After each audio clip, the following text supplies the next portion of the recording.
ఆంధ్రప్రదేశ్ రాష్ట్రంలో ప్రతిపక్ష నాయకుల అరెస్టులు కొనసాగుతూనే ఉన్నాయి. ఏపీలో టీడీపీ కూటమి ప్రభుత్వం వచ్చిన తర్వాత ప్రతిపక్ష నాయకులను టార్గెట్ చేసి అరెస్ట్ చేస్తున్నారు.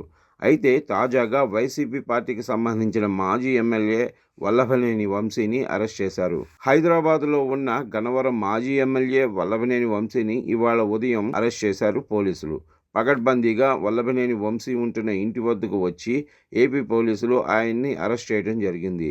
హైదరాబాద్లో గన్నవరం మాజీ ఎమ్మెల్యే వల్లభనేని వంశీని అరెస్ట్ చేసిన తర్వాత ఆయనను ఏపీకి తరలించారు. వల్లభనేని వంశీని విజయవాడకు తీసుకొస్తున్నట్లుగా తెలుస్తుంది ఏపీ పోలీసులు. అయితే ఈ విషయాన్ని చాలా గోప్యంగా ఉంచుతున్నారు. అయితే వల్లభనేని వంశీని ఎందుకు అరెస్ట్ చేశారు అనే విషయాన్ని బయటికి రానివ్వటం లేదు. గన్నవరం టీడీపీ పార్టీ ఆఫీస్ పైన దాడి చేసిన కేసులో వంశీ నిందితుడిగా ఉన్న సంగతి తెలిసిందే. ఇప్పటికే ఈ కేసులో చాలా మంది అరెస్ట్ అయ్యారు. గతంలోనే వల్లభనేని వంశీని అరెస్ట్ చేస్తారని జోరుగా ప్రచారం జరిగింది. అయితే దీనిపై హైకోర్టుకు వెళ్లిన వల్లభనేని వంశీ అరెస్ట్ నుంచి తప్పించుకున్నారు. అయితే ఇవాళ హైదరాబాద్ లో ఉన్న వల్లభనేని వంశీని ఏపీ పోలీసులు అరెస్ట్ చేయడం జరిగింది. ఏ సెక్షన్ కింద అతన్ని అరెస్ట్ చేశారో తెలియాల్సి ఉంది. ఇదిలా ఉండగా ఏపీలో చంద్రబాబు కూటమి ప్రభుత్వం వచ్చిన తర్వాత ఏదో ఒక కేసులో వైసీపీ నేతలను అరెస్ట్ చేస్తున్న సంగతి తెలిసిందే. పెద్ద పెద్ద లీడర్లందరూ ఇప్పటికే అరెస్ట్ కావడం జరిగింది. అటు బడా లీడర్ల పైన కూడా కేసులు నమోదవుతున్నాయి. ఈ కేసులో భయానికి కొడాలి నాని, పేర్ని నాని లాంటి నేతలు బయటికి రావటం లేదు. అండర్ గ్రౌండ్ లోనే ఉంటున్నారు. అయితే